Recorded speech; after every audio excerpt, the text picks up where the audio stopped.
All right, so we are going to look at how to find your pattern pieces, cut your pattern pieces out, and prepare your pattern for cutting it out of your fabric. So we discussed the pattern envelope and all the information you find on there, on the back. We discussed interpreting the internal instructions. And now we're going to get to the interesting part. All right, so all of our pattern pieces are all folded up together. It's a very lightweight kind of tissue paper so that it's something that you can cut easily with your fabric shears and not really dull them or do any damage to them. Because if any of you sew yourself or have a family member that sews, they have probably said something to you about not using their fabric shears for anything other than fabric, right? And if they haven't, you've just been a very good person and not done it. Okay, so just a little information. We're not necessarily going to go through every single sheet here, but I just want to show you what these look like when we pull them out of the envelope and how to use them, how to kind of read them.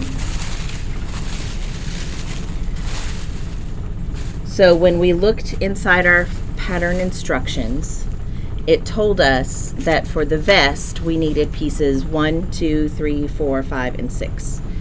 So if you see, each one of these pattern pieces has a number on them. It also has the name of what the pattern piece is. For example, this piece right here is the yoke, and it's for the dress shirt, so we don't need that piece. But we can see here that we've got 3 different lines that we would use.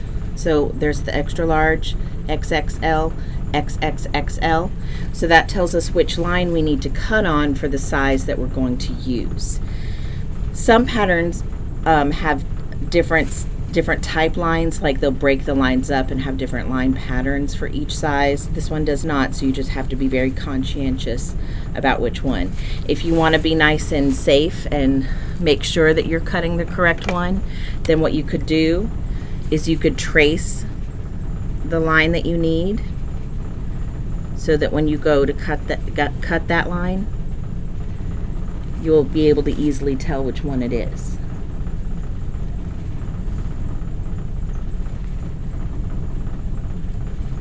That just kind of helps make things a little clearer, right? So that's one thing that you can do. Now this particular piece that I unfolded, it actually doesn't have any of the pieces that we need for the vest. So I'm just going to fold this back. Now, I don't know if any of you have ever seen a paper map and how to kind of fold those back. But when you try to fold a pattern back, it's best, it'll fit back in the envelope more easily if you have these full sheets, to try to fold them back on the original lines. But that can get a little tricky. Some people are better at it than others. But the key is, if we want to get this back inside the pattern envelope, if we don't fold it back on the original lines, we want to at the very least get it as flat as possible and get as much air out as possible so that it fits in there again.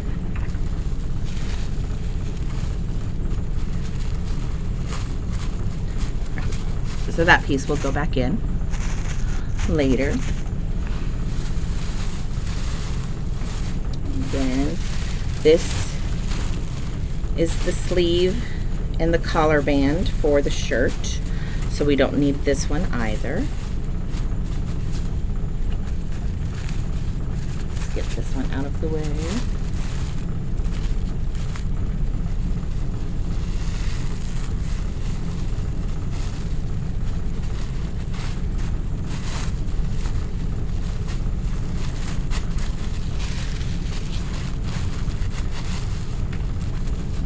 And I've been sewing longer than pretty much all of you have been alive, so I'm familiar with a lot of these things very much. You could do them fairly quickly. So this is ties and shirt.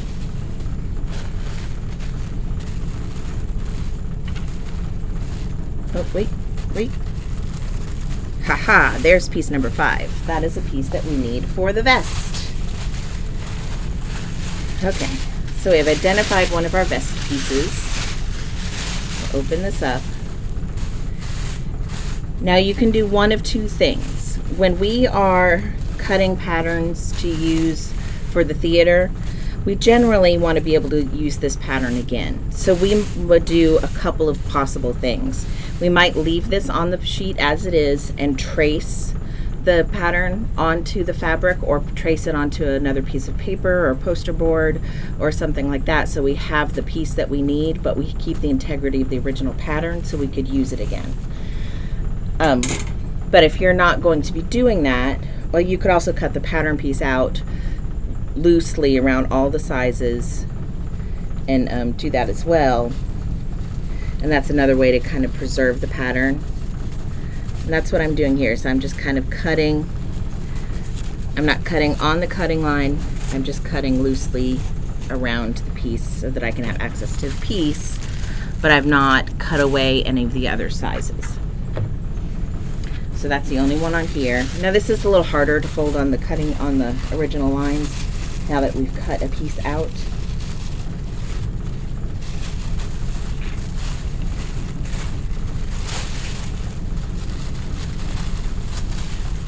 So we're just going to fold this on a new line, but as we fold it, we really want to concentrate on keeping it flat. We don't want it to bunch up anywhere.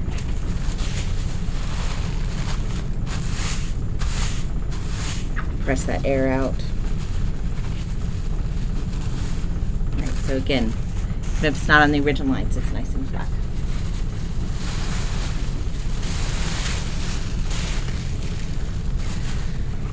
Okay, so here we've got some more vest pieces, right? We need 1, 2, 3, 4, 5. We have 5. Here is 4.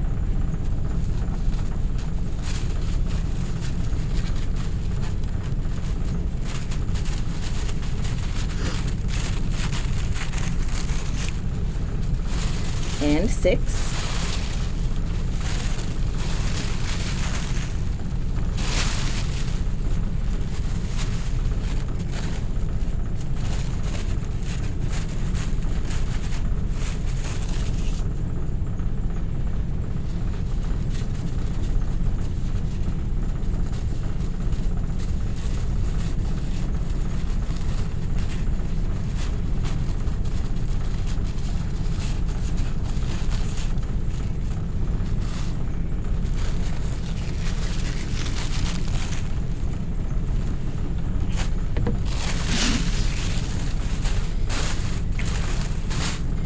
And it's always good to take the time to fold these pieces back as you go, because if you just throw them off to the side, you're going to be tempted to just wad them up in the envelope. And that gets frustrating when you go back to try to use this again.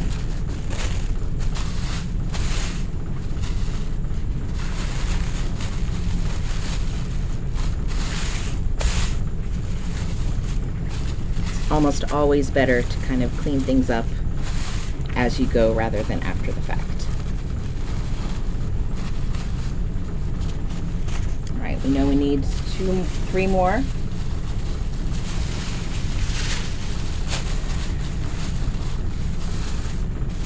Oops.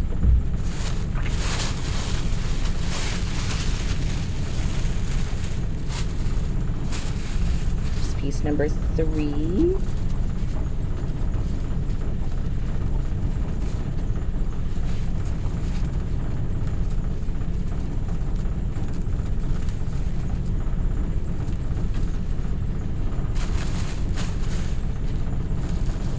Number 1.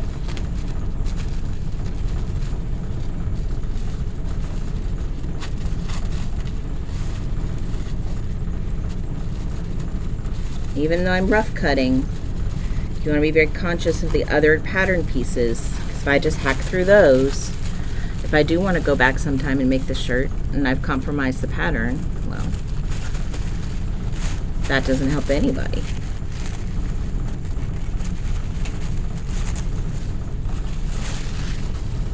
And piece number 2. So that's all 6 pieces that we need for the vest.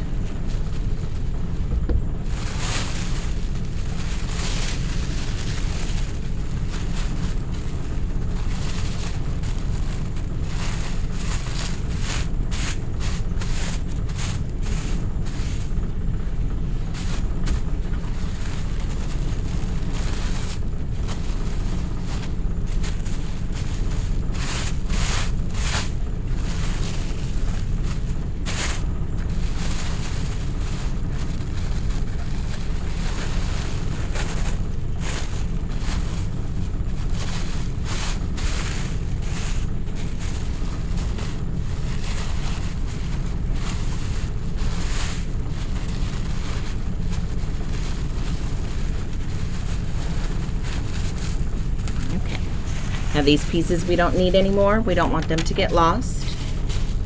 So ideally, you're going to put them back in your pattern envelope so they don't float out into the ether.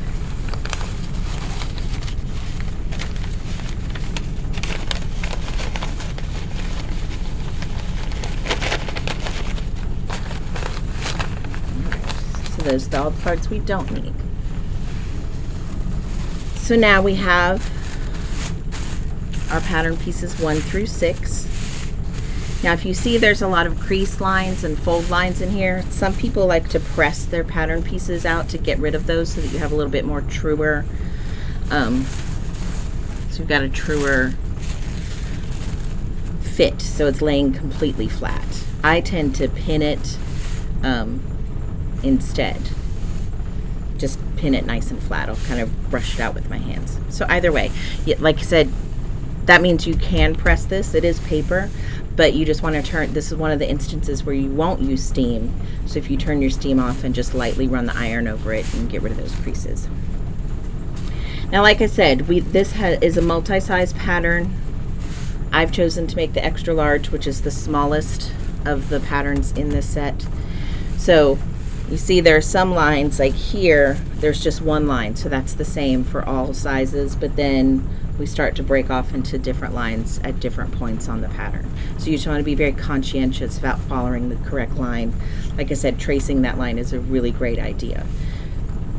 Now when you're placing this on your fabric, you're going to want to pin it nicely and smoothly and evenly, and we'll do that in the next step. I just want to kind of point out some of the pattern symbols that were in the instructions and kind of show you where those are. I mentioned that you may lengthen or shorten a pattern if you're long-waisted or short-waisted. Right here there's a line. It says to lengthen, cut along dotted lines, to shorten, fold on this line. So if you need to make it longer, you would cut out along those lines, and then you would just spread the pattern apart, not more than an inch. You don't want to adjust it more than an inch one way or another, because then it starts to throw the rest of the pattern off. So you can separate that a little bit to make it longer, or if you need to make it shorter, you would just fold it on that line and fold it up to this other line. All right, so that's the ways that you can lengthen or shorten. So here we see notches. So this is the vest front. Right here we have the vest back. Now when we sew the front to the back, we're going to sew it together at the shoulders. And so you see there's notches on this shoulder seam as well as this one. So when we sew them together, those notches will need to line up, and that's going to help us make this make the vest fit together better. Okay, so that's what those are, and it'll be a little bit when we start sewing again, those will come a little more apparent. I just wanted to show those to you. So when we cut, some people cut those in, some people just will cut the actual triangle, some people will cut the triangle out on the outside, some people will just do a little notch. What I often do is I'll just mark it by drawing a line, so that way I'm not cutting into the seam. So if we do adjust it at some point, we don't have that little chunk of fabric missing. This is our grain line. Again, that will be the line that will be parallel to our selvage and our fold. This has a little marking on the center front. This line here is the center front. So when this vest is finished and it overlaps, they'll overlap at this point, and you see a couple lines here. This is where the buttons, so that's for button placement.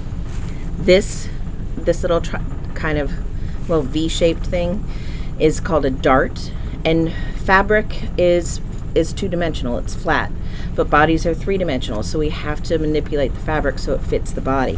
One of the ways we do that is through darts, and so we'll have to mark this on the fabric, and then I'll show you how to create the dart. And again, for different sizes and shapes and different placements, the darts are going to be possibly more severe. These are fairly shallow darts because, like I said, it's not meant to fit the roundness of breasts. So it's a little bit more shallow, so it fits the body some, but it's not like super tailored in. If you're going to make it more tailored, your dart would probably be deeper. There's also a placement line for your welt. We will use this if you're just doing the welt and not doing the actual pocket. You'll just mark this as it is. If you're going to make a pocket, you're going to need to come in and use the patterns that we have prepared, because it's got the proper markings for the pocket. All right, so that's pretty much all of the pattern markings that we kind of talked about, just kind of showing you where they are in the actual pattern. Right here is the finished garment measurements, as we mentioned. Sometimes there's a little symbol next to that that's a circle with a cross through it that lets you know that that's the point at which that finished garment is measured. So I think those are all. The only other thing is here on the back. This says center back, place on fold. So this is a fold. So we have a fold line here for shortening, and then with this is a fold line here because we're placing it on the fold to cut it out. And the reason there's no grain line on this piece is because your fold is essentially acting as your grain line, because it's going to be parallel to your selvage. It also says cut 2 of lining. So it says on each piece what you need to cut, right? So there's cut 2 of lining here. This one just says cut 2. If it doesn't mention what type of fabric, then that's the default is that it's your fashion fabric. Just like when it doesn't mention a seam allowance, the default is 5/8. Okay? So that's all that information is on each one of these pattern pieces, individually kind of tailored to each one of these. Now this guy, this is our front facing. This guy, it says to cut 2. So, which means, and it says nothing after that, so that means fashion fabric, and then it says cut 2 of interfacing. So you're cutting this piece twice out of 2 different materials. And if that's going to be the case, it always will say that. But all of the rest of these just get it cut out of one material, either the lining or the fashion fabric. So these are our pattern pieces, and the next video is going to be actually moving on to the next step, which is laying those onto the fabric and getting them cut out. Thank you.